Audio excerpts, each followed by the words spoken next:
So I'm joined today by a great guest and a good friend, David Watkins. David is the founder of Abbeydale, a custom men's shop here in Charlotte. David has taught me more about clothing in the years I've known him than I could ever repay him. So thank you for that, David. And also thank you, we're actually broadcasting to you from Abbeydale. So thank you for that as well. You're in for a treat today, folks, as this man knows his stuff and will make you or your man look their best. David, thanks so much for joining me. No, thank you, man. Thanks for having me. Thanks for the kind words. Absolutely. You look nice today, by the way. Yeah, so funny you'd say that. I wore one of your suits. I love it. And I have to be honest, it's as comfortable as any Adidas tracksuit I've ever worn, but yet it fits me very nicely. And I think that's counterintuitive for a lot of folks. I think folks tend to buy bigger, bulkier suits because they think it's going to be more comfortable. Can you maybe explain how that works and why so many people get that exactly wrong? Yeah, I think there's a couple factors at play here. One is, I think logic would tell us that the bigger something is, the more comfortable it's going to be, and that may be the case when it comes to a t-shirt or a pair of sweatpants, but there's a lot of, when you have to have something that's covering your arms, your chest, your legs, everything's kind of connected together. Having something a little slimmer cut in certain spots allows for more range of movement. Like we cut a pretty high armhole. Yes. If this was lower and baggier and connected, every time you lifted your jacket, the whole thing would come with it, right? There's also some weight factors that have to do with that. So the Abbeydale suits cut very lightweight. We don't use a very heavy canvas on the inside of the jacket, hardly any shoulder pad. My goal, with a trouser is from the waist to the kind of mid-thigh. I always want that to be very comfortable, and then a modern silhouette kind of draped down from the knee down. So on the outside, it looks like a very slim cut suit, but it's big in the areas that you kind of need it to be. Okay. Crotch area, through the middle of the waist. Yep. And who benefits more looks-wise from a suit like that? Is it somebody who's a little heavier, or is it somebody who's a little I think lighter? Everybody, right? So the silhouette that you kind of want is you want the strength in the shoulders, and then it kind of taper down. That doesn't mean that it needs to be super tight in the midsection. We can actually have a lot of room here, but the high armhole helps with that. A slimmer cut arm, just that silhouette. Anytime you can see space through there, you're going to look a lot slimmer. So, I've seen guys lose 20 pounds just bumping a jacket on. Wow. Yeah. I know the first time I bought a suit from you, I tried to have the other 3 suits that I owned at the time tailored, and it didn't matter. I threw them away and came and bought a few more suits from you. I'm guessing that's probably a pretty normal thing. There's certain things you can always do to, but it's really tough to remove a shoulder pad. It just gets expensive, and a lot of times we'll see, especially for whatever reason here in the States, it seems like if somebody goes to visit, a local retailer, they're always going to put them in a size. They might measure their chest. Let's say they're 41, but they're automatically going to put them in a 42. Yeah. I would probably start you in a 40 just to kind of get a gauge of how you want to wear things, because slimmer's always going to look better. Yeah. And the way we cut our suits is probably going to feel better too. Yeah. So I think you were probably a victim of that, because I remember the first time seeing you in an older suit, the first time we met, the shoulder was a little wide. Absolutely. And taking that in, it gets expensive and it's heavy, and that was probably some of the. Yeah, I warn everybody that I refer to you. I'm like, you're not gonna like any of your other clothes anymore. It can be a black hole. it can. So I'm going to come back to talking wardrobe advice, because I do want to pick your brain. It's always fun for me to learn from you. But first, I'd like to talk a little bit about your business. This is a podcast, after all, where I interview folks who have gone out on their own and are innovating in whatever space it is that they're doing. So I want to learn a little bit about the business. I'd like to talk about why your business has been so successful, and does that have anything to do with it being the fact that Charlotte is a banking city? Obviously, we've got a lot of wealthy business people who are dressing up on a fairly regular basis relative to some other industries. So I'd like to get a gauge on how much you think that has driven some of the success that Abbeydale is having. Yeah, I think honestly, any city that has a strong economic base, it's probably going to do pretty well, no matter what small business it is. We're very blessed with a lot of growth, so a lot of people are moving here. It's always my challenge to kind of get the word out, and through networking and referrals and kind of spreading the word about Abbeydale. But there's so many new people that move here every day, and I think that's been happening for a long time. The banking base, back in 2007, 2008, 2009, when the economy wasn't so hot. That's kind of when I started selling suits. Didn't really pick an awesome time to do that, but actually, they say the best time to start a business is during a recession. Dude, I was always like, man, if I can get through this, yeah. There was a couple factors, right? A, not knowing what the hell I was doing. Sure. Started from being in the advertising business to going into menswear. It's kind of and I want to hear that interesting origin story. Yeah, I would love to tell it. But living out of the 401k for a while, working out of my house, and slowly moving a year later to a studio, and then moving uptown. It's fun watching the savings account go in the wrong direction, isn't it? It can be stressful. I think I was single at the time, so that probably helped. That helps. The overnight success, right? We've been doing this 10 years, and I think there's a lot of factors that play into a lot of that stuff, but a lot of it is just comes down to organic growth, handshakes.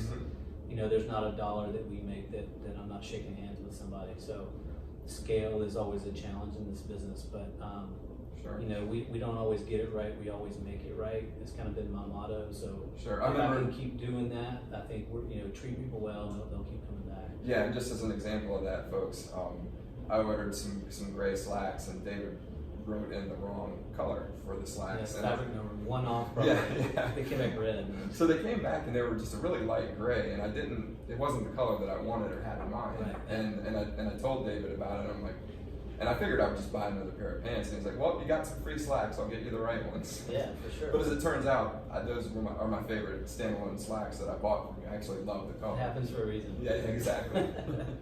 But putting a customer first and always getting it right, I think is key. So you decided to move off of a ground floor retail space to a 6th floor location where we're coming from today. Why the change, and did you suffer in the short run and or in the long run as a result of that decision? So the initial driver was customer first, right? We wanted to create a better experience. And my thinking was everything I do is by appointment. So being on a ground floor location, if I was the only one in the shop in an appointment, people could walk in, and they did all the time. Most were just curious what was going on in here. They were just kind of shooting shit, if you will. But the flow of being in an appointment with somebody can be very intimate, and you're measuring them, and somebody walks in off the street. So I knew I kind of wanted to change that somehow, and it kept coming back to, I started looking at other places to rent, and we found this location, and it ended up working in our favor to actually buy the space so I could create exactly what I wanted. My thinking was, if we create a better experience, the referrals will go up, people have a better experience. And you didn't have the bar in the old location, no, did you? I don't recall that. That's a really nice touch. It was hidden. Okay. But, but yeah, so that was an idea. We wanted, have a place guys can come here, relax. We have a sofa that a lot of guys leave their cubicles from the bank and they come over here, and it turns into a therapy session, if you will. But that's kind of what we wanted, a place that I could build deeper relationships and kind of learn more about the customer when we actually had an appointment scheduled with no interruptions. It's a concierge building, so you have to kind of sign in. So there's a little bit of an elevated experience, I think, compared to ground floor retail where you can just kind of walk in and poke around. But I don't know if that's good or bad. One of the challenges, and it was a big hesitation, I've talked to a ton of people about it, it's like, I'm not going to be able to quantify the marketing that we get from being on the street level. You certainly had a lot of people walking by. For sure. You can't tell if you're converting them. Yeah, and I just shipped a suit this morning, I believe, to a guy who lives in New York. He was the only customer that I can recall that came in right off the street. He was heading to the airport and bought a suit from me. Wow. He's still a customer today. That was probably 3 or 4 years ago. So one customer over 3 years might not be I was like, you know what, we probably should just go ahead and move. Like, we're not getting a lot of walk-in traffic. Sure. And you bought this place as opposed to renting from the other, is that correct? Yeah. We're very, I love being at Trading Triumph, right in the heart of Uptown. Absolutely. I was born and raised here, so being in the center city, I was like, if everything goes to hell in the handbasket, at least we got some real estate, right? In center city, we'll do something with it, at least it's you and all the companies you have, we'll figure something out. We'll figure something out for sure. So talk to me a little bit about branding. How do you go about building the Abbeydale brand from scratch? Slow, man. A lot of organic growth. I'm not, definitely not an expert at social media by any stretch. We try to post and keep stuff current. We do a Sunday morning newsletter. I kind of try to keep in touch with my customers that way. Just talk about anything. It could be mostly menswear, obviously, but Sure. it could be business, could be life stuff. It goes back to the handshakes, man. That's our biggest marketing is you guys, right? Yep. I think you mentioned you're having drinks later with Mr. Christenberry, and That's correct. he's been a customer for a while, and I think. Well, in fact, the way I met him was he came up to me and noticed my jacket. Oh, we were at an perfect. event, and he said, Models like you are our best yes, marketing. models Yeah. like this. But he came up and he said, dude, is that an Abbeydale jacket? And I was like, yeah. He's like, so's this. That's And amazing. we became friends instantly because of that. So. Yeah, he's a candidate for a custom. He's a slim guy. I think he's going into politics. He seems to know a lot of people. He could be the mayor of Charlotte for sure. And Minogue, she was here earlier. That guy's He could be too. Can you take credit for his exquisite fashion? Or? I can't. Okay. No, I think his partner does most of his styling. Absolutely. So when you do think about branding, because you sell some things that are branded as Abbeydale and other things that are other companies' brands, if I'm not mistaken. No, everything we do is private label. Okay. So because at one point I think I bought a pair of Allen Edmonds from you, but I guess that may was have been years a while ago. back. Yeah, it was disappointing because they cut off the independent Okay. clothiers that had contracts with them. So it was easy for me. They would drop ship from Wisconsin, place an order.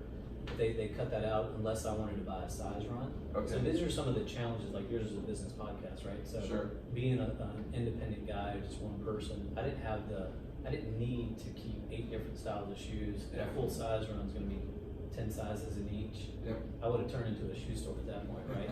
So I was very fortunate. We have a maker in Spain, so we make all of our shoes custom under the Okay. Abbeydale label, and that's just easier for us to do one at a time, and I can kind of custom make them for the guy. That's great. So other than the Allen Edmonds arrangement, was there ever a time when you sold other companies' brands, or was it always private label?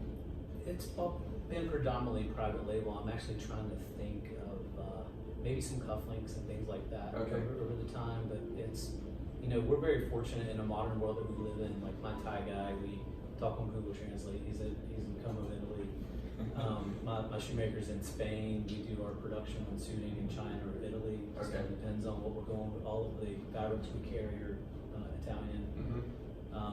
So it's become this great global economy that can be balled up into a small little spot in Abbeydale and Charlotte, North Carolina. Yeah, it's amazing that a one-person shop can develop such a global supply chain. It really is a it's testament. nuts. I have people all the time ask me, so do you go to all the trade shows and you travel and you go to Italy and pick out fabrics? And I'm like, nah, man, we do it all online. It's it's easy. Yeah. That's great. So did you ever think about carrying other companies' brands, or was that kind of a core tenet of the branding? Was that I only want to do private label? That's a good question. So if I was to do a full retail store, I would, it's always been in the back of my mind because I don't just like tailoring, right? There's a lot of casual stuff. Like if I had a store, there's plenty of brands that I love that I would love to carry. I would love to do some collaborations with some companies that already make like an amazing army jacket, right? Let's collaborate, and I can pick the fabric and kind of change a couple things, but sell it as an Abbeydale and whoever. I really like some of the Todd Snyder and Champion collaborations. Yeah, perfect. Yeah, a lot of Steve McQueen influence there. They got the old school sweats. So, one of the things we're constantly thinking about scaling and doing a ready-to-wear line is probably the next thing for Abbeydale. Okay. We're kind of working on now, kind of going through some manufacturing stuff. But if anybody's out there listening wants to do a collaboration, I'm down for it. But, you heard it here, folks. Yeah, we're gonna try to scale this thing online at least. So let's talk about scalability for a second. So first of all, how have you scaled it to date? I noticed a customer leaving when I got here who had 4 bags full of things. He had a pair of shoes. And that seems to be, every time I've come in here, I see people walking out with more things than when maybe in the early days. Right. So is that the primary way that you scale the business? And how do you think about scaling beyond that? Because there's only so many clothes that a man can buy, right? Right, and there's only so many hours in a day and so many handshakes I can have, right? Yeah. That is a question that I have been thinking about forever, right? Like since I started this business, and I think I have realized that custom probably shouldn't be scaled. Okay.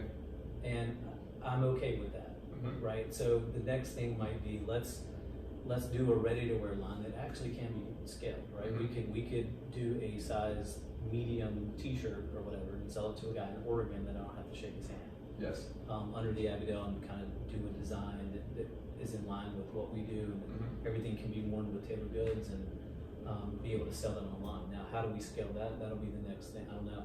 Sure. Right? I'm not tremendously great at social media. We do some outreach marketing through email and stuff like that, but right now, scaling, I wouldn't even consider this business scaled because it's just too hard with a service-based business, I think. Yeah. Well, it's interesting when you compare it to heels.com, another great local success story. Sure. That's an inherently scalable business. Yep. You're stamping out shoes, you pick a fashion, you build them, and you stamp them out. And then Eric over at Heels, which is a brilliant web marketer, and the web is obviously very scalable, and that's open 24/7. I'll never forget when I met Eric. He gave me a stat that I've used this a lot, but I think it was for every 13 pairs of shoes a woman buys, a man buys one. Oh wow! And we were talking about my business. He's like, I don't really want anything to do with men's business, like men's fashion. Like it's just, and I was like, oh, it's kind of sinking down in my seat. Like, damn. Sure. Maybe I should go into women's wear, but he's a great entrepreneur. Yeah, he did very well with Heels, and he sold it to Aldo fairly recently. I didn't realize that. Yeah, Nice. yeah. So. Are they moving out of Charlotte or? Yeah, I think that they pretty much have shut down the operations in Charlotte, and he had already moved a lot of the operations around the world to where they made more sense. So he moved the call center, he moved some of the shipping and that sort of thing. So it's no longer in Charlotte, but certainly one of the under the radar success stories coming out of Charlotte. Does he want to start a men's shoe line? Well, that's the $1 million question: is what's Eric doing next, right? So what did you do before you started Abbeydale? I was in the advertising business, so specifically radio. When I graduated from UNCC, the first job I got was selling airtime at Kiss 95.1. Okay. Kind of a local pop station here, but I was told to cut my hair and to get into sales if I wanted to make any money. So I think you're playing for the Yankees, jeez. Yeah, right. So when I graduated, I think you just chase the money, or you kind of get a job. You're like, this is why I went to school. I need to get a job. Sure. And I loved it. It was awesome. In the first 3 or 4 years I was there, then I moved to the advertising agency side. I was a buyer for a while, buying radio for a big organization. Then I went back into radio. Okay. Then I left there with a buddy, and we partnered with another ad agency in town, and that was the last gig I had before I started this. Okay. So what made you decide to do this? I mean, you clearly weren't in a career in men's fashion. Correct. Yeah, I was. It's interesting. So part of the reason why I got burned out, I think, from being in the advertising business, specifically the agency we had, we were really heavy on the automotive side. And I'm assuming you purchased a car before, so I kind of felt like I was doing that every day of my life. Okay. And it's not a great experience for me, like negotiating and kind of just dealing with that, Sure. that process. So I definitely wasn't in love with it, and I started thinking about some other stuff that I could do. I definitely wanted to remain an entrepreneur. I like my independence. But I don't think we pay enough attention to signals throughout our life. Like I was always reading GQ or going to the mall and looking at stuff. I bought shirt fabric while I was in college.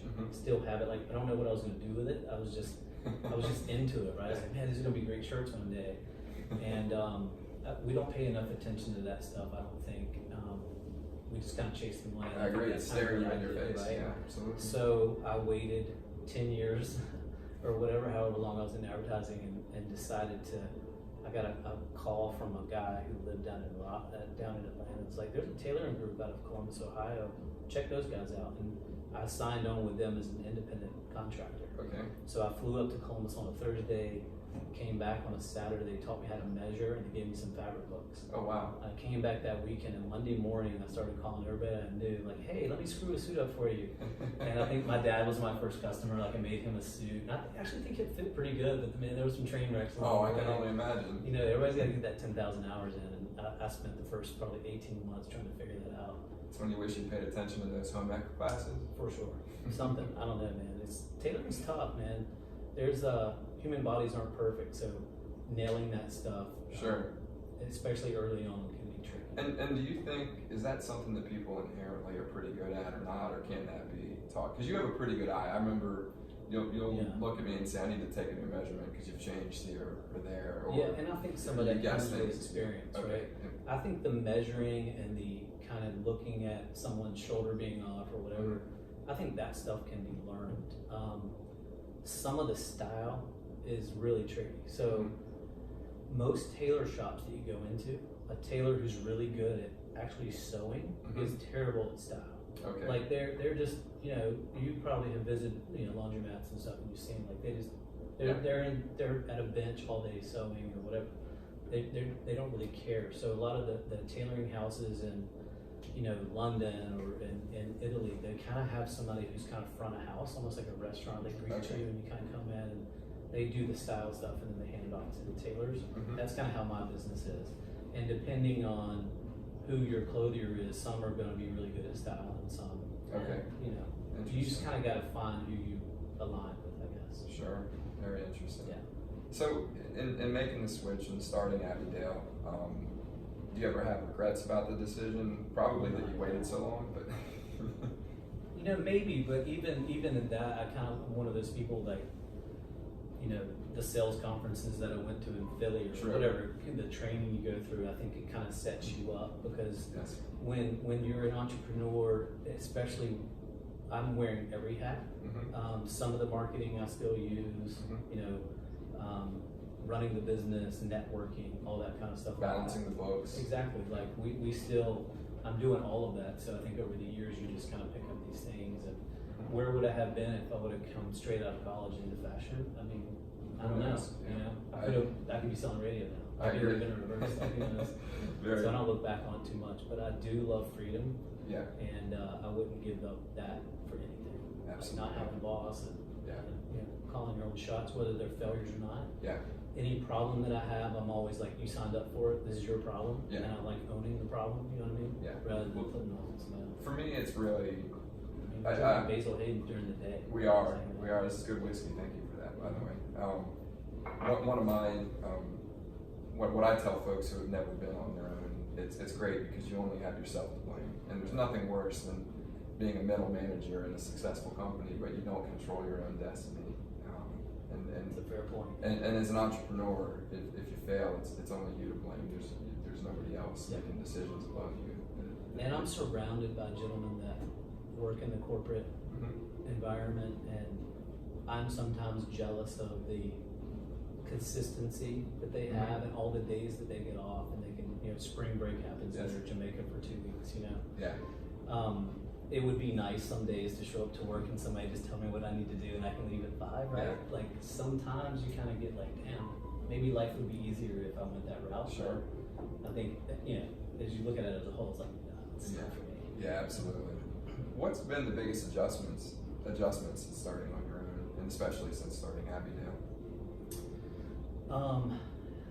As far as life goes, or just anything, just whether it be having your own ultimate accountability, or having no one but yourself to blame, or the life that it's afforded you, or the flexibility in time, just anything related to your life or business life, I guess. Yeah, so I think one thing, and I'll just kind of speak on fear a little bit, because I think as an entrepreneur, we're constantly thinking about, we don't really have security, right? Yeah. And I get talked down every month off that ledge from Greg at Cardinal Finance. He's like, but your business is very sustainable. Like, the data that we have, it's like a slow growth. It's like you're not gonna starve next month unless something drastic happens with the economy. But any business is gonna fail at that point, right? But I think I constantly think about, okay, what's next? Like, how do I continue the train going down the tracks? Yeah. So I think that adjustment is the hardest for people when they go from a corporate job, which I had, to going an entrepreneur. You don't have that anymore, especially when you start something you have zero trade value, right? I didn't know what I was doing. Sure. Right? Living out of a 401k, trying to figure out how much can I take out this month without the tax implications. Yeah. What can I sell? How long was it before you made your first sale? Well, I kind of cheated a little bit. So the first Monday when I actually started my business, I sold a suit to my dad. Oh, okay. I thought you were just making it for him. You actually made him pay for your suit. Well, he refused. My mom would not have let him do it. She's like, it's your son. Like, you gotta pay him for his talent, right? I was like, we haven't seen the suit land yet. We don't know what it's gonna look like. But, I'm trying to think. That's a good question. Like, who were my first customers? And it's probably people from the video business and sure. Maybe small business partners and stuff like that. But the first time you had somebody through a referral must have been just bliss. Like, yeah, wow. It's crazy. And it's funny, man. Early on, I would get on the road and I would go to Raleigh for a guy that needed 2 shirts, right?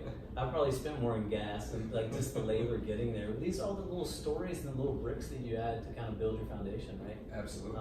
Because there's so much that comes with that, from actually doing practicing measuring again to styling a guy and picking out those 2 shirt fabrics and deciding if he wants a monogram or not. And I'm trying to still learn this stuff too. There's value. You probably didn't know that I know what the hell I was doing. But, No. So I look back at those things, like driving around in Raleigh, not really, this is 10 years ago. Yep. So now you Mac West printed out. You do occasionally sell a little bit of off the shelf. Is that correct? Jeans or? So no, everything we do. I can see the jeans I bought from you were completely custom. Yeah, we make those in Italy. That's great. Everything we're doing now is custom. I'm in the process of working on it, kind of ready to wear from the scalability to kind of be able to sell something to somebody in another state that doesn't need to shake my hand, but that's further down the line. So everything you sell is custom. Can you give the folks a feel for the breakdown of revenue, maybe between suits versus separates or whatever you call it, and then more custom casual wear? Yeah, our core business is suiting, and that could be, just from a revenue perspective at least, it's a higher ticket price item. Like unit-wise, we probably sell more shirts. Okay. For whatever reason, I've always done buy 5 get 1, so a lot of people just get 6 shirts at a time. Okay. Maybe they'll throw that with a suit. Our average ticket price, I think, per customer is about $1,500 bucks. Wow. And that usually includes a suit and maybe a couple shirts on average. But that's also a guy that just bought 1 tie to the guy that bought 6 suits at a time. And I think we've hit on this, but do you think more about getting new customers or getting bigger wallet share from your existing customers? So I track both of those. We always track recurring customers, new customers, and I guess a margin or a gross ticket price. And as long as we'll look at the past 18 months, let's say, and you'll see the graph kind of going like this. But as long as it's this way, we're okay. So you think a lot about both new customers and how do I increase ticket size? The challenge with the scalability, there's only so many hours in a day. There's only so many handshakes I can make. So the recurring number is always higher, because if we add a customer, I like to think we take really good care and they're going to come back. The new customer count has started to drop, but we think that there's a reason, because we have so many recurring customers. There's only so much time in the day, right? Sure. Those are good problems to have. Could we have more customers? Sure. I mean, I'm not slaying 8 hours a day, but that's kind of, and we've seen the ticket price go up too. And I think some of that has to do with the experience we have here. I'm getting to know my customers much better. We have a more intimate setting. I can ask more unveiling questions, but things they're not thinking about. Like, they might come here just because they need a gray suit. But then there also, as we start talking, like, but I go to 3 black ties a year and I rent every time. It's like, dude. Yeah, that's a no-brainer. Spend $1,000, you never have to give it back. Right? Yeah. That was told, that I got to give a shout out to Dick over at TRC. He told me that once, and I've used that quite a bit. So Taylor Richards Connor, go shop with it. This guy's awesome. That's a good one. I like that. So, as a small business, what tools do you use to better connect with your customers? Are you using CRM or any kind of marketing automation? Or talk to me a little bit about what the software looks like, because that's historically large companies have had a massive advantage because they've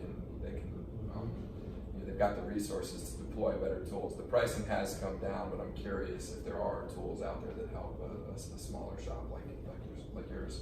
Yeah, I love talking about this stuff, but because I feel like now is the best time to ever be an entrepreneur, especially a solo entrepreneur. Now, over the years, I've tried a bunch of stuff. So I was on HubSpot for a while as a CRM. My current setup is ActiveCampaign for my newsletter and to keep customer information, QuickBooks for invoicing, and then I have Close, CLOZE, which is CRM. The reason why I have those guys, and it's an app on my phone, is it reminds me of who I need to talk to. I haven't talked to in a while. Okay. So that has always been my biggest challenge, is keeping up with that client list. Sure. And they have some formatted template emails that are, hey, just checking in kind of thing, and it'll give me a list of 10 or 15 in the morning. Oh, that's great. And I can just go through and bang it out. And it makes all of this very efficient. From a technology standpoint too, we talked about this a little earlier, but just being in a global economy and my makers being all over the world, technology has allowed me to speak on Google Translate with my Thai guy and come with Italy. That's great. My shoemakers in Spain, and we do a lot of stuff in Italy and China. And it's amazing the technology that has allowed. It's free. You don't pay for any of that. You don't pay for any of it. And some people are looking at CRM as $15 a month. You're like, really? Like you sell one shirt a year. I mean, it's going to pay for itself, right? Yeah. We get so hung up on the kind of the old school thought of nobody wants to pay a cover to go into a club. Yeah. It's $5. What do you mean it's $5? You're gonna pay. But they'll go inside and spend 17 on a martini. Exactly. Yeah. Spend the $15 on the CRM. I agree. There's some things that shock me about myself, where I see that there's an app that's very useful. It's $4. I'm like, I'm not paying $4 for Yeah. that. That $4. That gate is crazy, Yeah. man. And I've tried so much stuff over the years, and so much, I don't even call it wasted money. Things that you just try, some consulting that you might get that costs you $1,500 just to kind of learn about something. I'm always one of those people that's like, spend the money and gain the education, even if you don't use it. Is it a waste of money? I don't think so. I agree. I'm not I don't watch my numbers as close as some people. That's what Greg's there for. Do you have any partnerships that allow you to sell to a large group, or is it all hand-to-hand combat, guerrilla warfare? And I mean, I guess maybe the agreement with Level is one example where a company buys suits for people when they become the director. But are there other partnerships that are out there that allow you to sell one to many as opposed to handshake? Yeah, I wish I could say yes, but that's probably more on me than anything. But I don't currently have anything set up like that. But I'm always open to experimenting. There's some customers that are aligned with certain brands that make a lot of sense for what we do. And one of the things that I've been thinking about a lot lately is a referral, right? And so, you've been very gracious, and I love customers that like to recommend people to come here. I don't think there's much of an impact that would happen if I just gave you a free tie, right? Yeah. Like, I want to come up with stuff that's an experience marketing thing. Like, we're going to drive some vintage Porsches on this weekend. Thank you so much for sending some guys my way. That carries more weight, I think, for my customer base than just giving a discount. There's a group, I think they're called Extreme Auto Sports, and my banker hooked me up. Are you familiar with the Roval track? So they built a 17-turn course on the infield and around the oval course up at Concord Motor Speedway. At 17 turns, and they do NASCAR races on it, and it's a lot of it's crazy. And my banker invited me to go to an event. Same type of thing. Thank you for your loyalty. And this group, again, I think they're called Extreme Motorsports. I'll look it up and put it in the show notes for folks out there. But I got to drive a Porsche GT3 and a Ferrari 458 on the track, and they record the whole thing. You ought to think about something like that, especially. I could have been in the back seat. That's insane. But things like that, dinners, like having somebody here to talk about nice Italian wines. Yeah. Like, I just think my customer base would get more out of that than. Well, and I think the Extreme Motorsports, I want to say it's like maybe $500 or $900 to get a 2 or a 3 car package. And when you think about one of your customers who's making a referral, I mean, I don't know if you know the lifetime value of a customer at this point, but it's got to be pretty significant. It is. And so spending that kind of money on a customer for you is probably worth it compared to other folks who may be a little bit more single. You just kind of sparked my memory on something. So there's I guess I could say it, Lineberg Orthodontics, but He just hit me up yesterday for something he's doing, like for every sign up for tea straightening or whatever. He wants to give the guys a custom shirt. So we do some things like that on and off. Those corporate kind of incentive stuff, because we did something over the holidays where he invited a lot of referring dentists. Okay. And we had a big setup here and a charcuterie plate, and that's great. 15 guys, and they all got nice shirts, and you know, little things like that I think kind of make a pop. That's great that he did it, and then for you it's great because I'm sure those are new customers who are going to buy. It's an extremely warm lead, and cost of acquisition is not too hard. I'm talking about the lifetime value of a client. I'll spend $100 all day on somebody. Awesome. Well, I'm going to shift back to questions about fashion because, again, I'm fascinated by this. First, maybe we'll pour another bourbon real quick. Yes, sir. Let's do it. Oh, you weren't even done. I flew through mine. It's all good, man. Thank you, sir. Yeah. So, again, I'm going to shift the focus back towards fashion. And I can tell you that most men that I'm friends with need to hear this part of the interview. We'll get to the good stuff. And I think women will want their men to listen to this section closely. So strap on, folks, you're about to get schooled. Can you speak a bit about thinking about a wardrobe versus thinking about a single suit? Because I think most men, when they go out and buy that first suit, whether it's to their first job interview or whatever it is, they're only thinking about that suit. But I think you've kind of opened my eyes in the book that you wrote about thinking about your overall wardrobe. So maybe just talk a little bit about that. Yeah, a couple things, right? So I think men are very fortunate that where we don't need to have a ton of stuff. My philosophy has always been buy better but buy less. And interesting, just real quickly, I want to pick your brain on that. Yeah. So I agree with that philosophy on a lot of different things, but it sounds like you don't think that's necessarily true for women. What's inherently different for them? Here's a great example.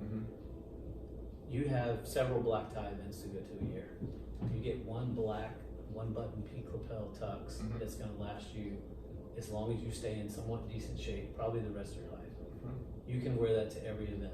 That could be a cruise ship formal event, that could be a local charity, that could be a black tie dinner that you're hosting, a wedding that you have to attend.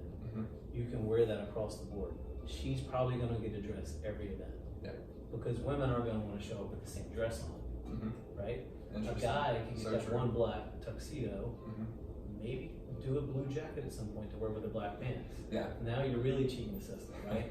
Now you have two outfits that are going to last you forever.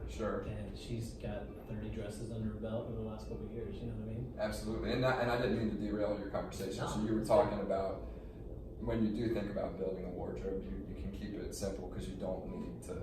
You don't need a ton, especially today, right? Like guys aren't wearing suits like they used to. I speak about versatility a lot. I've always said, man, you can go to London for 2 weeks on a navy and a gray suit. Talk a little bit about that. Versatility is big for me, man. Very modest upbringing. You know, Abbeydale Drive's where we grew up. That's what the company's named. A 900 square foot house. You know what I mean? And some people might not believe or agree with me in the style space, but taking those two suits alone. So that's how you would start your ideal wardrobe. I'm getting started. I've just gotten my first job. I'm gonna have to dress pretty nicely for it. I should start off with 2 suits. It sounds like. You know, it depends on the job, right? If nobody in the office is wearing a suit, we'll probably start with a nice pair of like dark jeans, some shirts, that kind of stuff. But let's just say that you're gonna have to wear some suits occasionally, and then you're a banker, right? Most of the days you're gonna be wearing button-down shirts and slacks. I definitely feel like the navy suit, the gray suit are cornerstones in any man's wardrobe. You're gonna have to have them. So you wouldn't start with a black suit because a lot of people seem to do that. Definitely not a black suit, and the reason why is black doesn't look great on everybody. It's very dark. It's very morbid almost. If you work in a funeral home, we probably need to get a black suit. But black is too, it's just too dark in a business setting. You look like you're coming to kill somebody and take their money away. Or you're guarding the president. Yeah, but you're a security guard. Or you're working in a nightclub. I mean, I don't know. But, you know, I just don't, you know, it's weird. Every guy needs one black suit, but they just need one black suit. And it's not where I would start. The gray suit can carry you through evening events if it's a little darker. The navy suit clearly is going to work for business, so will the gray suit. I think the navy jacket from that suit will look great with those gray pants. Sure, and I think one of the points you made is in getting a navy and a gray suit, you've covered 4 days of the week with a different look, because you've got the navy, all navy top, gray pants, and the reverse. And you go out to dinner on this business trip, you can wear the gray jacket with a pair of jeans. We have to be we have to select the right fabric that can be versatile enough to not, like if it has to be a solid or some light pattern, it can't be a pinstripe, because you kind of pinstripe suits need to stay together. You look like you wash your pants. But you don't want something too shiny that is definitely a suit fabric. Like we're gonna want to get something a little more textured that looks great as a suit, but it could have been a sport coat fabric. That's at least how I would approach it, especially for somebody just starting out. Like we're building the base. All great homes are built on solid foundations. And how should they start thinking about shirts? I know you mentioned the button down, but should they be going plain? What type of colors should they be thinking about? Cufflinks, those sorts of things. Like how do you, again, getting started, not 10 years into your career. Keep it simple. And I joke, because I dress like an 80-year-old Italian man most of the time, but just about every shirt I have is solid white or blue, and then I wear a lot of striped shirts with ties. Most of my ties are solid, so everything that's in my wardrobe can be worn together. And I kind of feel like most people should approach it the same way. That goes for casual clothes as well.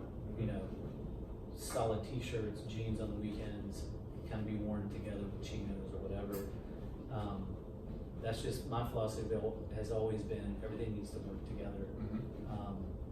And how would you go about, again, putting that initial wardrobe together where you're trying to maximize your presence in this new career, for instance? What about the suit? What about the shoes? So fit is first, to kind of go back on how do you maximize that impact on how you look good.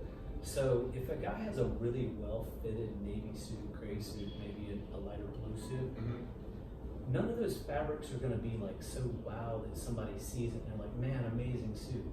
But every time, if you consistently show up and you're well-fitted and well put together, you're like, man, that guy always looks sharp. I don't know what it is. They don't know what it is, but they notice it. Versus the guy that has like the royal blue with a bright pink pinstripe, like he's gonna get a lot of compliments and people are like, dude, that's an amazing suit. But he's not gonna be able to wear that often, because they're gonna be, there's John again in that peacock royal blue again, right? So we always want somebody to kind of stay a little bit down the middle of the fairway and consistent, but focus on the fit. Fit is first. I preach that.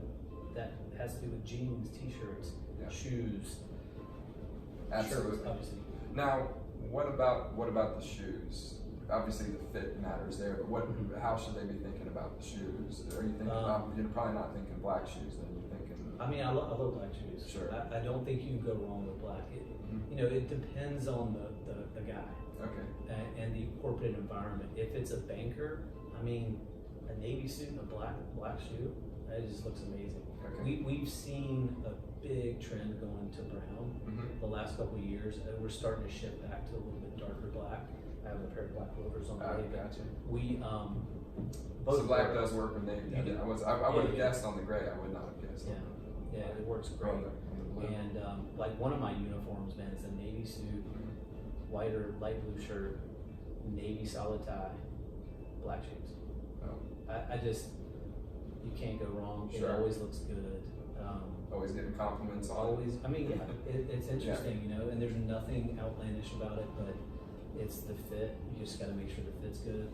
And with shoes, I mean, you're gonna want to rotate them. Like, it sucks when you first start and getting out of college and you got one good pair of shoes that you're wearing 5 days in a row and it's resting on the weekends. You kind of need to add another one to that rotation. I mean, you sweat about a cup of water through our feet every day. So you need that leather needs to chill out overnight. Put some cedar shoe trees in there, and they'll last you forever. I was in Georgia this week, and there was a guy there. He had a pair of I don't remember the brand, but they were. He said he had them 15 years, and I was like, 15 years. Yeah, I was like, man, they look amazing. How many times have you resold those ones? But he clearly must have more shoes, right? He's not wearing those every day, and they were a summer type shoe. So he's seasonal, but that just kind of gives you, it goes back to the theory of buying better, buy less. Yeah. He probably has maybe 6 pairs of shoes, but they're all really good. Yeah, that's a very good point. And one thing I've always wanted to ask you, on the jackets that you've made, for me, whether suits or standalone sports coats, I always noticed that the lapels are very wide. And so I've started noticing lapels on people's jackets, and I noticed that some have narrower ones and some have wider. What drives your decision making? Is it that I have such a fat head that I need just a wider lapel, or how does that work? A couple things going on here. One is kind of the style of the house. So I'm not a fan of skinny, definitely not skinny lapels. Not a big fan of slim lapel. I like a man's lapel. Yeah. Like, this isn't a boy's jacket. Like, this is a man's suit. Some of that has to do with proportions. So you're pretty broad up top. You can do probably 1,000 pull-ups. I don't know what number you at these days. I don't know. But anyway, not 1,000. Yeah. So some of that comes, proportions, right? A wider shoulder, the wider the lapel, because what you don't want to happen is this crease that's on the edge of the shoulder and the lapel being too far away. And you see that a lot with the Rock. I don't know who's dressed in the Rock. Some of this stuff looks great, and some of it, like a real skinny lapel on him, just looks like it's not satisfying. It's got to be impossible to tailor for a guy like that. I mean, the good news is you don't need to, because he's just a physical specimen. Yeah, he's a beast. I love the Rock. I'm just saying. but it has to be, that has to be a headache for the tailor. Is it harder for somebody of those kind of proportions to make them look good in the suit? It's weird, man. Unfortunately, the more in shape you are, the harder it is to get fitted. Interesting. And it's usually just a proportion thing, especially if you're buying off the rack. Yeah. Because you're probably going to need a separate. If you're really in shape, your waist is probably pretty slim. When I bought off the rack, I always had to go. You had to buy separate, right? So you were buying a smaller pant, a bigger jacket. Shirting gets tricky because your shoulders, it has to fit in your shoulders, but then it's super big here. Yeah. Fortunately, a lot of that stuff can be tailored. Even buy off the rack and get it taken in. It'll help tremendously. And what is the difference between? And I know what the difference is, but talk a little bit about the difference between buying something custom versus buying off the rack and then tailoring it. Because a lot of folks think they're buying something custom, right? When in reality, the suit was already made and it's just being tailored. It's going to be tailored down, yeah. So 2 things. One is the quality of the garment. So most custom clothing companies, custom brands, the quality of the garment's going to be much higher than an off-the-rack suit. So let's say if you're buying an off-the-rack suit that's under $1,000, 99% of the time the canvas on the inside of that jacket is going to be glue fused. Take a company like, I don't want to mention any company's names, but a big company that is making this black herringbone fabric. Well, they're making 10,000 of those and shipping them to all their stores across the world, right? So they have to speed up that and bringing process. them to your office. Yes, bringing them here to Abbeydale. But not your office, to their customer's office. Yeah, the stores, like the Nordstroms or whatever. Yeah. But they have to speed up that process, so they're gluing that canvas down because it's much faster than a hand-sewn canvas on the inside of the jacket. Whereas a full canvas custom coat, canvas on the inside is going to be free floating, which over time it just lasts much longer. It's not as stiff, so the quality of custom garments is always going to be better. Ready to wear, they're trying to fit the bell curve, and how many people can get the sizing to fit? Well, in America at least, most people are on the heavier side these days, right? So jackets, shirts, pants are cut bigger to fit more people. So if a guy like a slimmer cat comes in and wants to get something slim, it's going to be hard for him to find that off the rack. Some brands kind of have a regular fit, a slim fit, maybe even a skinny fit, so they're catching on it. And buying ready to wear is getting easier, but the quality is generally not going to be there either. Going back to the buy better, buy less, if you can afford to buy a custom, it doesn't have to be Abbeydale, it can be anybody. Generally speaking, that's going to last you a lot longer. The ROI on that suit will be greater, and we all like our money. So the challenge is, and I'll say this and wrap it up, but it's hard for gentlemen to realize that on the front end, because sometimes there can be a sticker shock, right? The suit's $1,500, and man, that's a lot of money to pay now. You don't see the work that goes into creating that jacket, that pair of pants, but 6 years from now, you're still wearing it. Yeah, exactly. You got a lot of wears out of $1,500 versus the cat that's kind of rolling through, suit every 2 years. No, I think that's a great point, and that's one of the. Plus, you're wearing it every day. Yeah. Right? Don't you want to feel taller, look better, get more compliments, rather than settling for something that That's why we started the program of buying suits for folks when they could get promoted to director, because when you wear that suit, you just feel better. You feel more confident. From a marketing standpoint too, I don't know if you guys ever, from what Dave was telling me, is like you guys kind of became known as, in your industry of tech, very well dressed. We did. And I think that's something cool to hang your hat on. It's like, those guys always look sharp. I don't know. Yeah. You know. Well, we actually hired a branding agency when we changed the name to Level. Yeah. And when they were building the brand, they were like, you have so many people walking around in these sleek suits, and a lot of the initial design that went into just the branding and the website and it was really driven by that kind of James Bond in the suit. Yeah. So there is a lot to that. But you still had a kind of a laid back tech kind of approach, like a lot of guys wearing jeans with the sport coats and stuff. But it was just, I don't know, if you're going in, especially on the sales side, you're asking for $1 million contract to do some consulting. You should look nice. You kind of want the guy to look that is somewhat nice, you know? I would think, I don't know. Yeah, absolutely. What do most men get wrong about socks? Real simple part of the socks? Yeah, simple part of the presence, but what do guys typically get wrong about socks? So I'm probably going to lose a lot of people on this, but I've never been a fan of fun socks. Kind of, in quotes, fun socks. That just goes back to my old school ways. I just feel like you don't need your sock to make a statement for you. Like, make the way your suit fits. You know, just because you have a bright pair of pink and blue socks on, and everything else is terrible.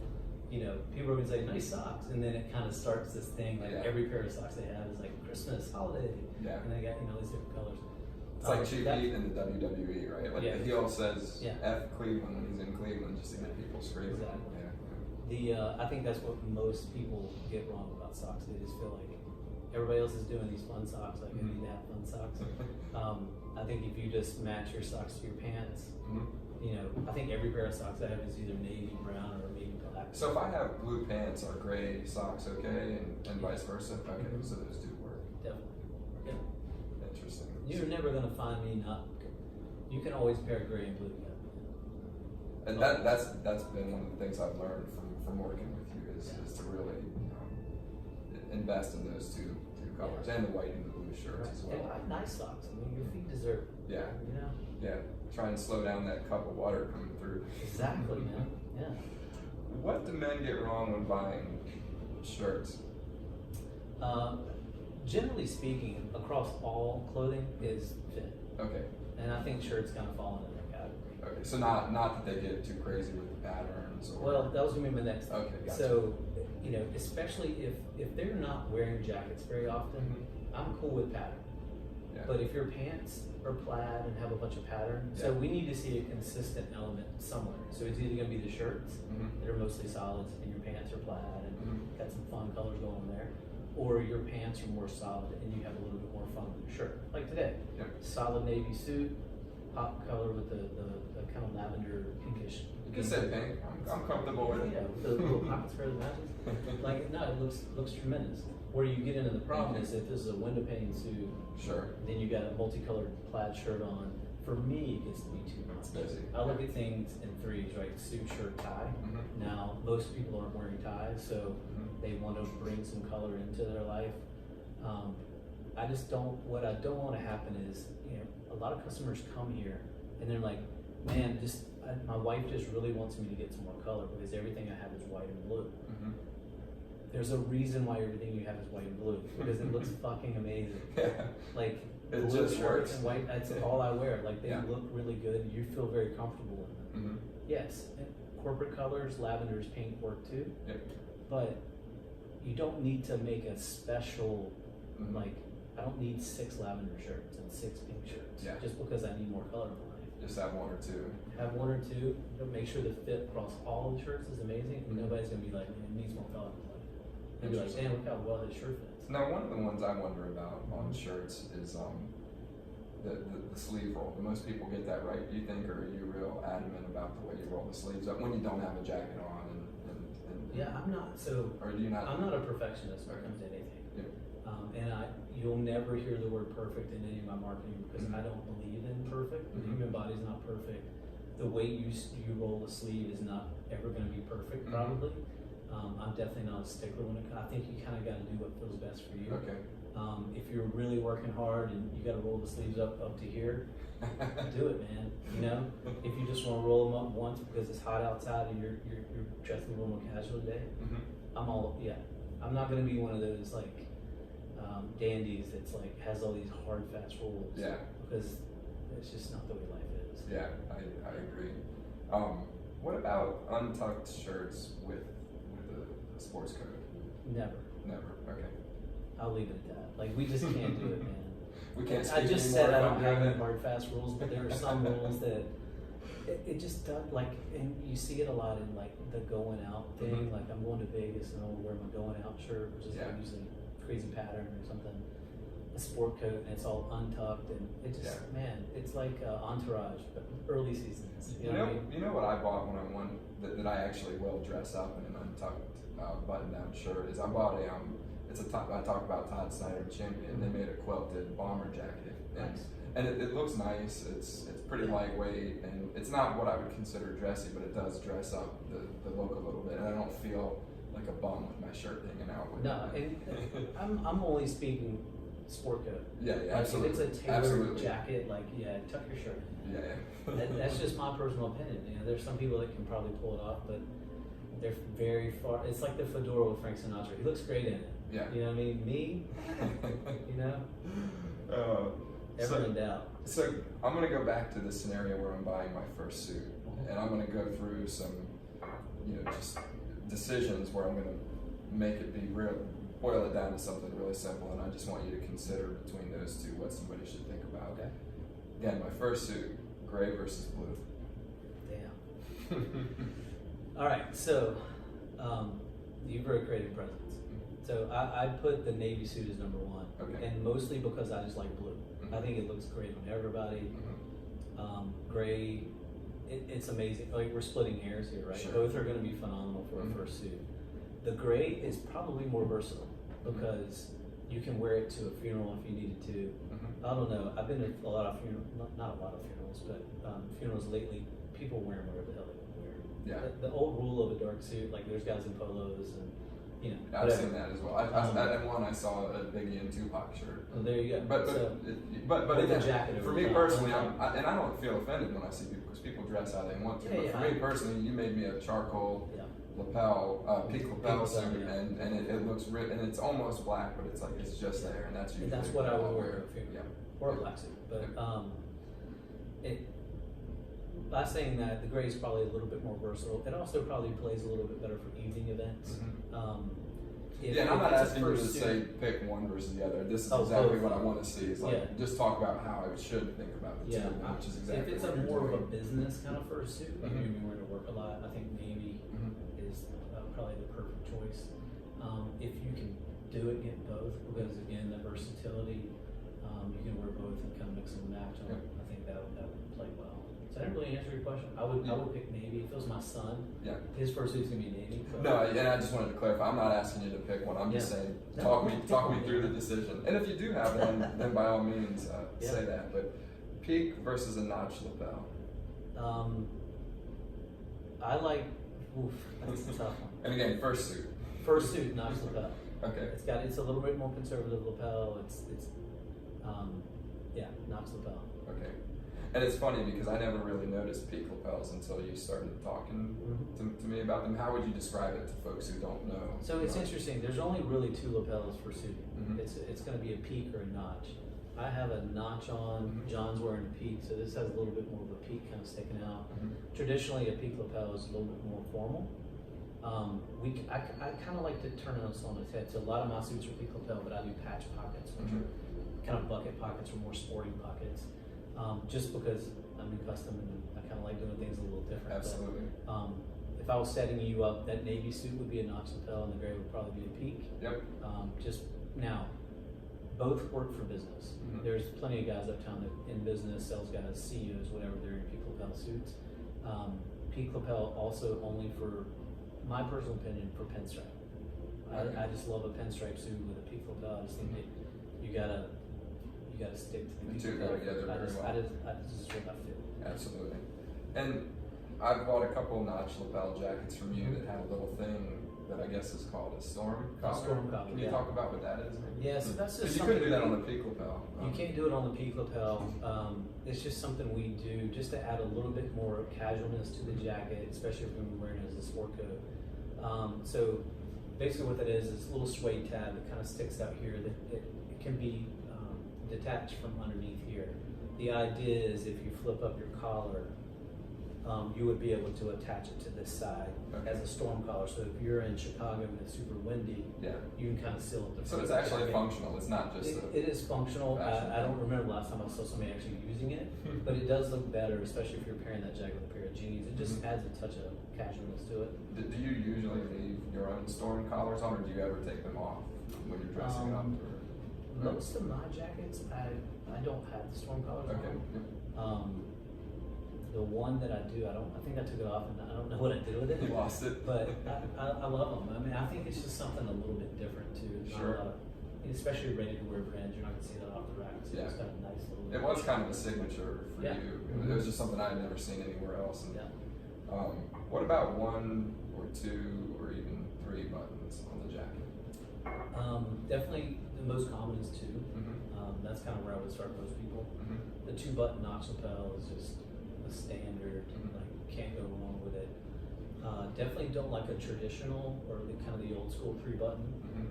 We do a lot of 3 rolled too. So I've got a couple of those. Okay, so that top button is rolled. It's really for more fashion and function. You would still only button the middle button. And you tailor your jackets for the top button and the 2-button configuration. Correct. Yeah. And then we also do a lot of 1-button jackets. But you're still putting it where the top button is, correct? Exactly. And all tuxedos are going to be 1 button, or they should be. I didn't know that. Yep. I love doing kind of, I guess, non-traditional setups. So like if I was doing a linen suit for somebody that was totally like unlined and like super casual, a peak lapel 1 button.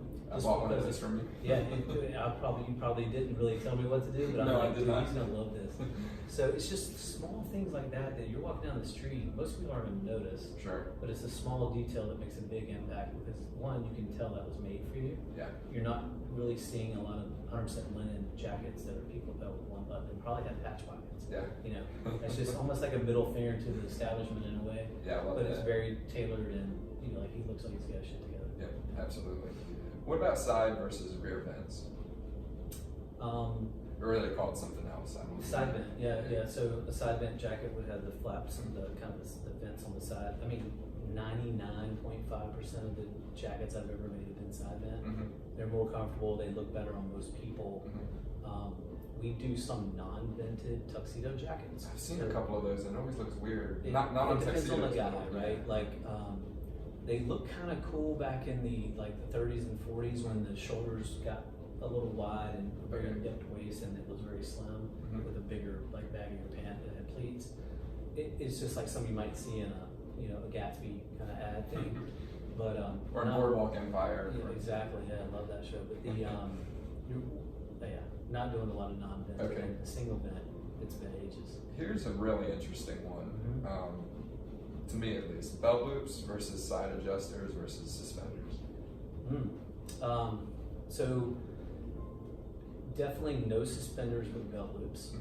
It's just it's either or. Oh man, there was a guy that he was in the NFL draft and he had a big belt on and suspenders on the red carpet. It was just like a train wreck. But anyway, so we always preach side adjusters. It's a much cleaner look. You don't have to wear a belt, especially if you're buying a jacket. So you got, the jacket on the pants. There's no break that kind of cuts your body in half. After talking about this, like guys will start noticing it on red carpets and the movies. You won't see guys in belts very often for that reason. It's just visually, it just makes us shorter. I think non-belt loop, like side adjusters, are way more comfortable. I do too. You don't have to think about putting a belt on. And it's not a complaint. The only thing I will say about side adjusters is I've had multiple people say, "Why aren't you wearing a belt?" I can't. Like it's side. They almost expect it to be there, and it's not that they're saying it looks bad. It's just like, why aren't you wearing a belt? You're dressed nicely. Right. I'm assuming that account still around. It was Goldman Sachs Elevator. Okay. So it was things that were overheard in the Goldman Sachs elevators. I remember that account. Yeah. And it was that same scenario. I remember the CEO's name wasn't Tom, but he was in the elevator, and a younger associate, I guess, said, "You forgot your belt." And he's like, "I get my clothes made for me. I don't need a belt." And that's kind of always been like in the back of my mind. It's like, yeah, I mean, if you went to Savile Row in London to get a suit made, they probably wouldn't even ask you if you want a belt loops. Like it's just standard to not wear a belt with tailored pants that are made for you. Yeah. So your job as a citizen of Sartorial is to educate these people that tell you, "Where's your belt?" And then you have to explain. I'm going to use that line. Yeah. These pants are made for me. Exactly. Yeah. I wear side adjusters. So how about, and this isn't really a comparison, just talk a little bit about putting elbow patches on that first suit. Terrible idea. Especially a suit, right? Like if it's... Only on the sports coat? Yeah. If it's a heavy flannel, suit that you're probably gonna wear the jacket mostly anyways, yeah, I mean, it might be fine. Now, at Abbeydale, we like to do, I love elbow patches, but I traditionally would do them in the same fabric. So you can't really see them that much. Like a lot of houses will do like a suede elbow patch, where we tend to do it out of the same fabric. So if it's a plaid jacket, you might see a little offset, the same fabric elbow patch, but most people aren't going to see it. But the ones that do see it, it's more of an impact. Yeah, absolutely. That's kind of what we're always after, is that. Now you talked a little bit about pinstripes, but how should they be thinking about pinstripes versus a single color? You mentioned that you lose versatility with the pinstripes, so I think I know that's a consideration on my first suit. That's a huge, especially for a first suit. I would stay away from it. Pinstripes definitely, especially these days, is going to be considered more formal. I like pinstripes only with a tie. I think you should wear a tie if you're wearing a pinstripe suit. It's just, that's the knockdown suit. Like you're going in to close the deal. Yeah. You're, the CEO board meeting. Like, you gotta bring the A game with that. Very interesting. How about suit versus jacket and pants? When I'm thinking about, and again, the question is my first suit, but I could go buy a nice jacket and a nice pair of pants to match them nicely. How should I think about that? That's a good question, and one that we would have if you were a customer of mine. So we're going to talk about how are we wearing this? Is this for your first job and nobody's wearing a suit? If that's the case, then maybe we would do a navy sport coat and a pair of gray slacks. Because most days you're probably just going to wear a shirt and those gray pants, or hopefully you have another pair of pants. But the sport coat will carry you through so many events, and you can wear that constantly over and over again. If everybody's in a suit, my recommendation would be you got to get a couple suits under your belt before we start talking about separates. Okay. Yeah. Excellent. This is one that I think you educated me on a lot, and I think that I probably have a preference that's a little bit different from yours. Structured versus unstructured in the suit. And I know your preference in the jacket, but it might be different in the suit. Well, so I like a little bit of structure in suiting. Our style definitely leans more European, more Italian. Traditionally, there's always kind of been two styles of suiting. You got the older English style and the Italian. And a lot of American brands kind of derive from the English style, which gives you a much heavier canvas. There's a lot more structure to the suit because their tailoring derived from the military. So it made you stand up straight, had a big shoulder pad, made you look strong. I'm a lot more laid back. The climate here is very mild and I would say warm, especially in the winters. So we don't need a lot of like heavy fabrics, heavy canvas, a lot of structure. If you're just getting your first suit, you're gonna want a soft shoulder. Nothing too strong, but nothing too like totally unlined either. You're gonna want a little bit of shoulder pad because the shoulder pad does help give us some strength up top. That's kind of where I would go. I would say definitely go with kind of a soft structure, but not unstructured. Great. And would you, if I'm buying my first jacket, would you go completely unstructured, or would you again put a little bit of structure? I would probably do a little bit of structure, especially if it's your first one. And I would think that's probably going to be a navy sport coat. Like if you're like, no, I just need something to bang around in, and jeans, and then we can kind of talk about it. But it'll depend on the fabric choice too. Yeah, I mean, I love unstruck. Like what I'm wearing today is no lining, no shoulder pad. I think this no is about the canvas. same. Yeah, I love it. that's perfect. Yeah. There might be there's hardly anything in there either. So you got big shoulders. You look like you're wearing shoulder pads. I knew I was going to be on here, so I did some shoulder presses this morning. I like it. Handstand push-ups. Handstand push-ups. That's right. So we talked a little bit about shoes, but I'm buying my first pair of dress shoes. Mm-hmm. I'm going to use them as daily drivers. I know you think I should buy two, but for a minute, just assume I'm only buying one pair. What styles do you like, and what should I consider there? It's probably going to be a lace-up, and this, without having the conversation, let's talk about how you're going to use it. Is it a banking environment? Are you a sales guy or a bartender? You know what I mean? Like, yeah. It's probably going to be a classic cap toe, wing tip. A lot of people these days are leaning toward brown, which I'm totally fine with. Black works too. Black's a little more formal, probably. What about the monks and the double monks? Is that you think the lace up is better to go for the first pair? Or? For a first pair, yeah. Again, it comes back to the person and kind of what they're going to be doing. I love a double monk strap. I'm not the biggest fan of a single monk. I don't know why that is. I don't really have a rule on it. I have a pair of both, and I wear the doubles way more often. Yeah. Personally. I like them, but I think they would both. I mean, it would be a great first shoe for anybody. Get a nice brown or black double monk. Yeah, for sure. I mean, I even have customers that wear double monk with a tux. Like, gotcha. As long as you shop. Now, would you recommend? You're not talking about loafers here, so it sounds like that's not something they should consider for their first pair. That's more not for a first pair. Yeah. Yeah. Absolutely. Unless they work at a country club, and hey. Exactly. Talk to me about casual shoes. Do they work with a sport coat? Yeah. They do, for sure. And depending on what you mean by casual shoes. Well, that's man. Yeah. Over the years, I've worn. I mean, I love wearing boots. I love a good Chelsea suede boot. I wear it with sport coats all the time. Sneakers. I mean, like a nice, clean common project or something like that with a sport coat. I think looks fine. The younger generation, they're. A lot of people don't believe this, but they're wearing suits because they want to wear suits now because nobody really older is wearing suits. Yeah. So it's kind of like the rock and roll thing, right? I want to dress like my dad. Yeah. But they're wearing them in different ways, and a lot of younger guys are wearing them with suits and like a slimmer pant. Yeah, I think casual shoes work, and a casual shoe could be defined as a loafer too. I wear loafers all the time, especially with sport coats. But yeah. Do you have any favorite brands of casual sneakers?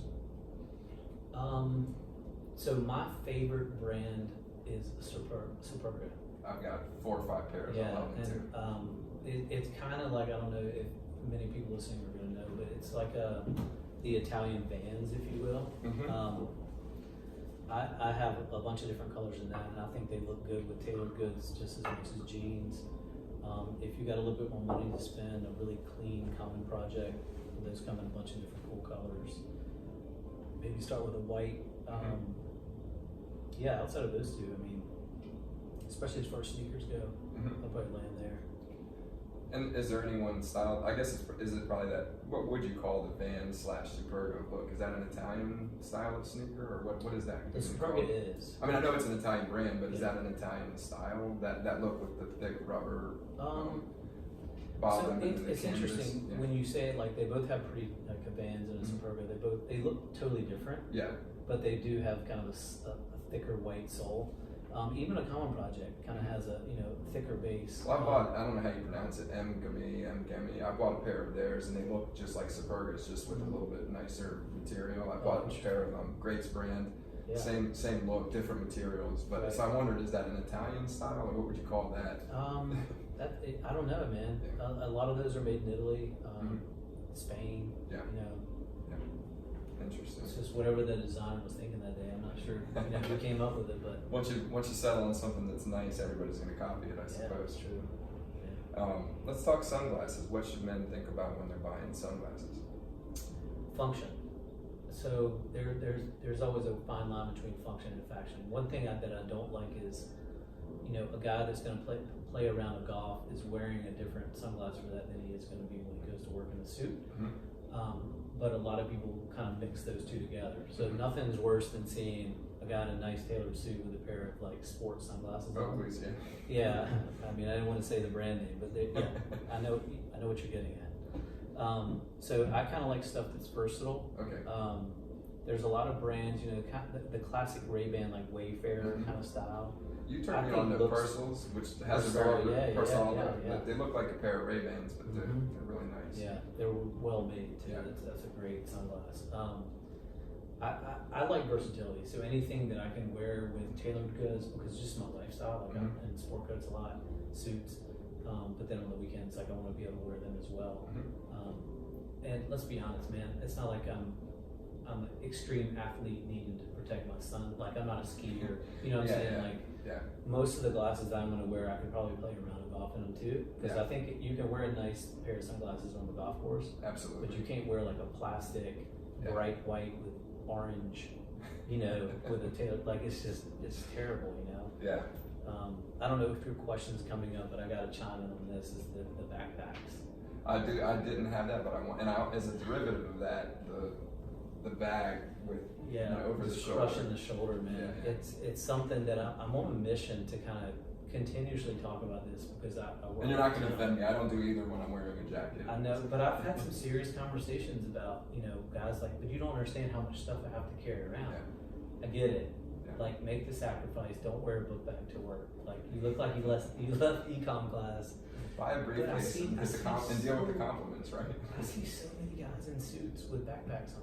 Yeah. And it's like literally a suit with a backpack on, and like the shoulder pads just getting crushed. And my rule is generally, if your grandfather wouldn't do it, you probably shouldn't do it. I am into that, especially when it comes to clothing, when it comes to food, all sorts of things. But the only time I ever will put a strap, like something on a strap, is if I'm at the airport and carrying a duffel bag and I happen to have a suit coat on, because I really don't have a better option at that point. Right. But I agree with you. I mean, as long as you're making the effort, right? Yeah. I mean, a handbag is always going to be better, but one with a strap can't hurt, right? Yeah, absolutely. What profession uses you the most, or comes into Abbeydale? Is there one single profession? It's bankers, because we're in a banker town. Or? So anybody who's client side, so that normally that's finance or sales. People that wear a suit maybe 3 or 4 days a week is going to be our main driver. A lot of athletes and things like that kind of get the headlines, but our core business is going to be the guy that has to wear a suit. Like it's part of the uniform. It makes their life easier knowing that what they're wearing every day, which is a whole nother, we could have a different podcast just on business casual versus old suit culture. It's like my customers now are more confused than ever, because a lot of these big companies have gone to business casual, but everybody has a different definition of that, whereas Wells Fargo being a California bank, way more relaxed than old school Merrill or Bank of America out of New York. Absolutely. But they're business casual during the day now, especially at headquarters, and they're like, I don't know what to wear. That may be I need to buy a bunch of sport. That may be our second podcast. We'll get into that. Cocktail casual always confuses me too. See, people just make things up. Yeah. Just wear a suit, man. Well, which profession doesn't use you but should? Maybe tech, man. It's probably just from what I learned by watching you guys. I saw how, like at level, how it changed the, I guess for lack of a better word, the culture in a way. Like people, I was getting questions a lot from guys who just, I need to get a suit. I need to look better, because I thought I was going to be wearing hoodies and chinos and jeans, but our environment. Now I'm selling to executives. Yeah, now I need to get my look together. Whereas I think old school would have been just a hoodie and this is what we wear, and that's cool. I mean, that's some people's thing, right? I'm not here to change the perception of if you're hanging your brand on. I wear a gray t-shirt and a pair of jeans every day. This is my look. That's cool. Like own the uniform. I'm a big fan of uniforms. People give a lot of the bankers crap because they're wearing like light blue shirts and khakis or gray pants. Love it. Anything you can do to simplify your life, I'm all about it, but make sure the fit's great. Yeah.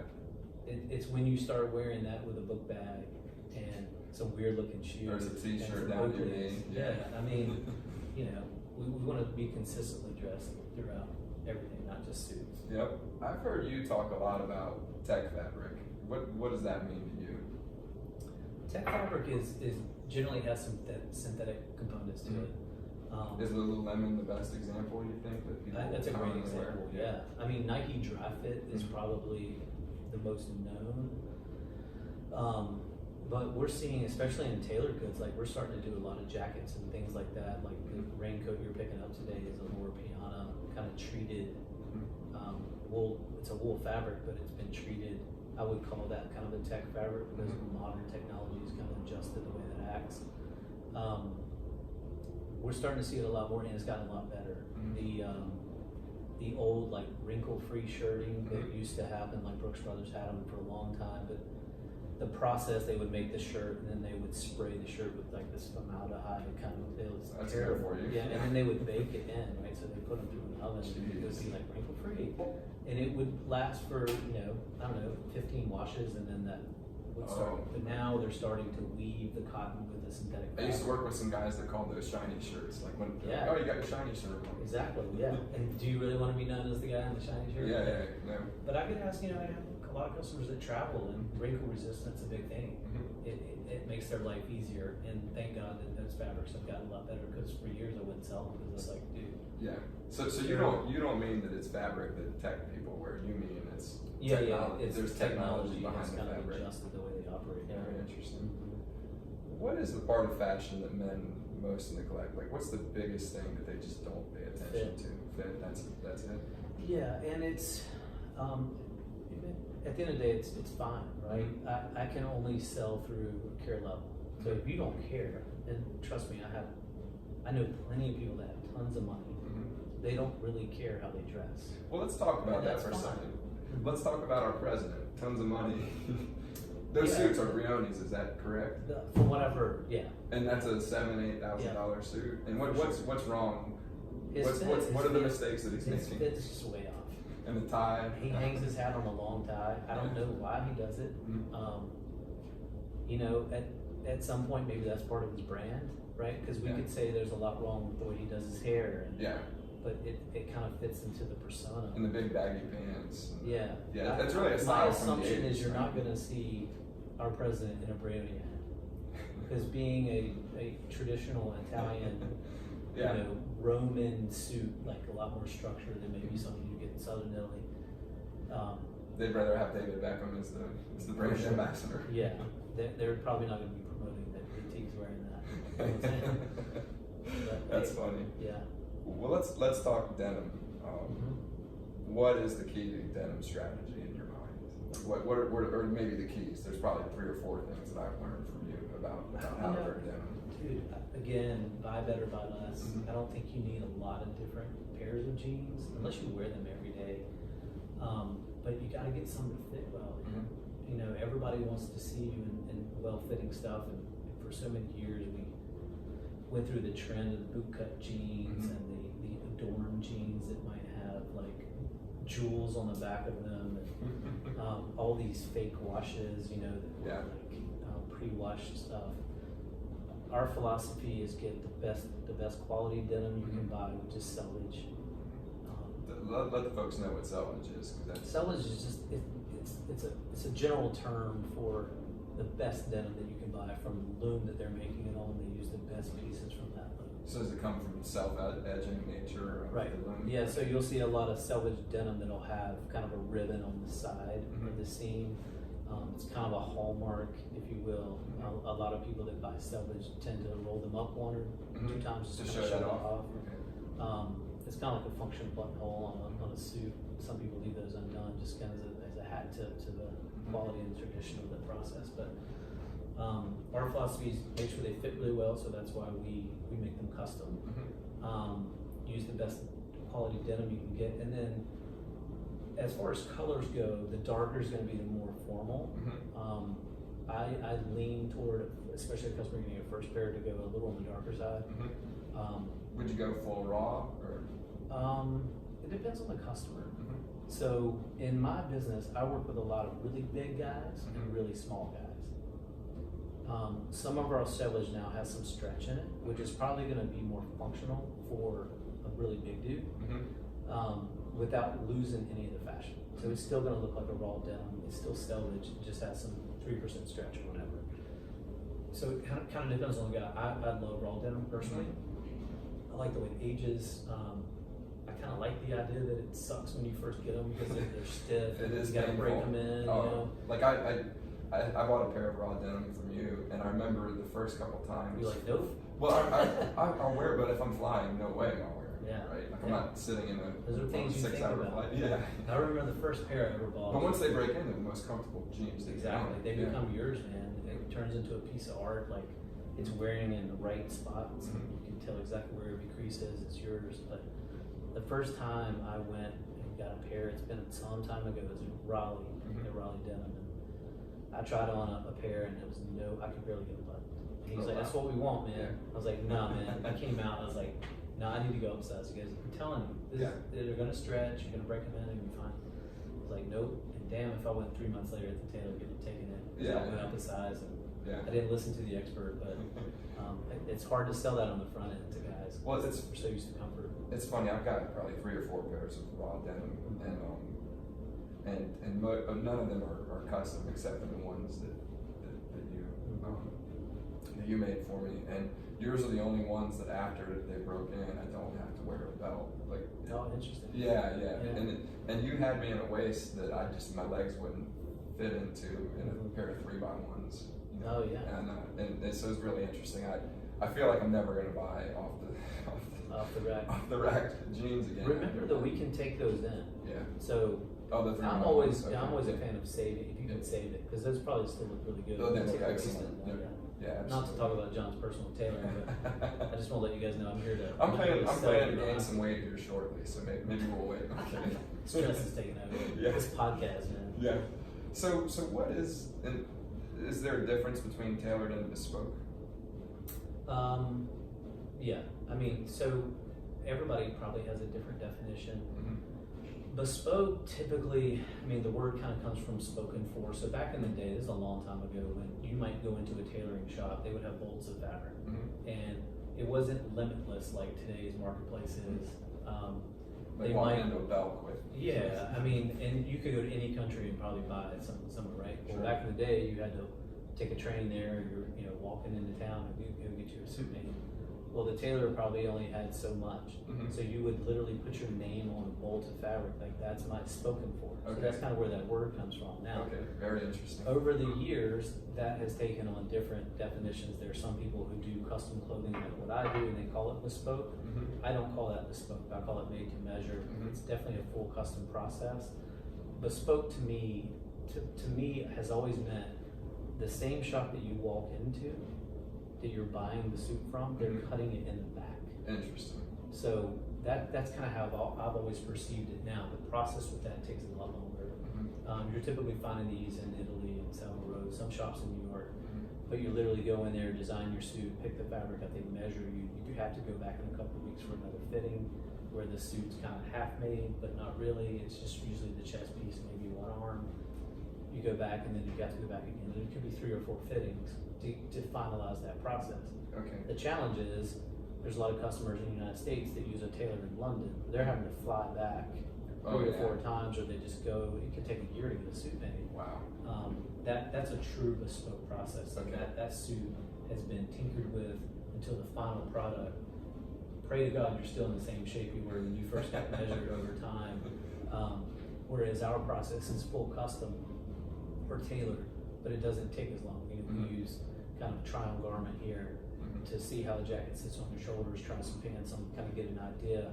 Also of how you like to wear your stuff. So one thing I never really understood is there's some tailoring shops that they just take measurements. There's no real way to gauge how what slim fit to me might be baggy to you, or vice versa, right? So we like to go through that process of trying stuff on, kind of seeing, I can see their reaction, talk them through the process. And I could also know the exact measurements of my try-ons. So I know exactly how wide that shoulder is and where I need to make adjustments. So it helps the fitting process for me. Tailoring has gotten so precise that I can send that to my tailors. They send me back a jacket that's 100% made, and then we have a fitting, and I would say 5% of the time we have an alteration made. And that's usually going to be the length of a pant, maybe a waist of a pant, something like that. Now, if somebody doesn't want a 100% completed jacket and pant when it gets here, we can take steps to have a fitting in between if you want to, but most people need the suit, 4 weeks or whatever. Absolutely. And when I buy a suit like this, whether it's fully bespoke or that you've custom tailored, how much weight can someone gain or lose before they've got to make changes to that suit?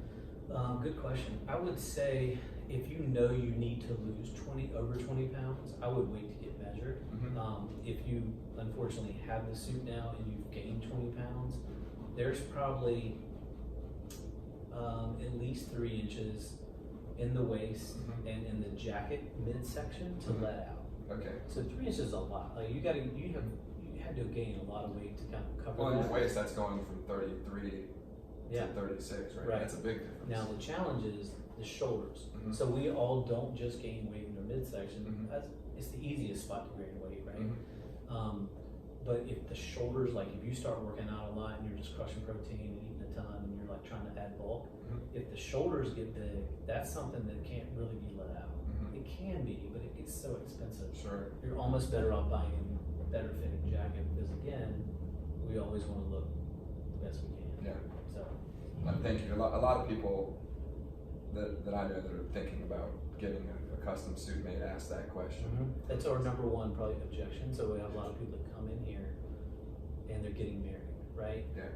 I'm getting married in like 4 or 5 months, but I know I'm going to lose some weight. I'm going to give up the croissants for 4 months. Yeah, it's like, and it never happens. I don't think, I've known guys that I'm losing 20 pounds for like 3 years, right? Yeah. I'm probably one of the, I have had to lose at least 10 pounds for probably, I don't know, 6 years. But we just kind of talking through that process because at some point, if you know you're going to lose the weight, let's wait. Yeah. I need at least 6 weeks for a wedding. Yeah. Like, I'm not trying to be the guy that rushing shit. Yeah. I don't want to be the guy that messes it up. Well, you need at least one alteration potentially, so you need a little bit of time. What I would rather happen is let's go ahead and measure you now, get you tailored to what you look like now. If you promise me you're going to lose a little, I'll pull the tape a little tighter. Yeah. We can always have another fitting before the wedding because it's much easier to take it to let it out. Yeah. To take it in to let it out. Yeah. Oh, take it out. Yeah. Only one more question here for you. How should a man think about jewelry when he's thinking about the presents and the clothing and everything else? I mean, obviously we don't sell jewelry, but how should men think about it in terms of their overall fashion and presence? I don't feel like jewelry's not something that should be forced. If you, just because you saw somebody with something on that you think might look cool, you're going to have to take baby steps into that. Traditionally, right, a wedding ring, simple wristwatch, super easy. A lot of customers are into accessories like that. It gets trickier when it's outside of that. So we've always no nose rings. No, I love a good nose ring. It depends on the person, but we've always, I've always sold little bracelets. I've always worn bracelets. I just think they add a little bit of character. It's something I still get asked about constantly. Yeah. But you kind of got to do you. It shouldn't be forced. It's kind of like a tattoo. Right? Think about it. Do your research.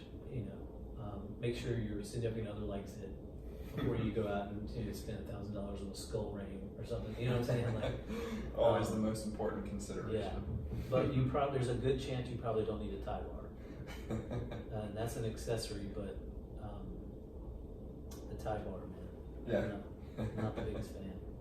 Yeah, there's some things that I just scratch my head on, but that usually is, to me, is more of a sign that I'm getting old than that someone's doing something wrong. Yeah, that's a fair point. Well, that's it for me, David. Thank you so much for this. This has been awesome. Is there anything else you'd like to talk about? I know you hit on the backpacks that I didn't hit on, but are there any other things that you want to leave the listeners with? Man, if the listeners are still there, if they are, this is amazing. How dare they leave? Yeah, maybe they are dedicated like we are. I don't know. Well, for the listeners who are still on, where can they find you on social media or find Abbeydale? Yeah, our website, houseofabbeydale.com. That's ABBEYDALE. You got on Instagram. We're pretty active there. We have a Facebook page too, but probably the most value is going to be I send an email out every Sunday morning called Sunday Morning Coffee, and they can sign up for that on the website. Exactly. So I'll put all of those links in the show notes when I post this to post a podcast. So thank you so much, David. This was really, really helpful, and I appreciate you hosting me here. Thanks again. Pleasure. Cheers, brother. Awesome. You too, man. sorry about not pressing record the first time. I recorded on both of those. It's all good. And as soon as I realized what I did, I was like, I could take the audio from that and start recording now. And I was like, that's going to be a nightmare to try and make. I was like, we're 8 minutes in, we'll redo it. That's good, man. Managed to catch a bus too.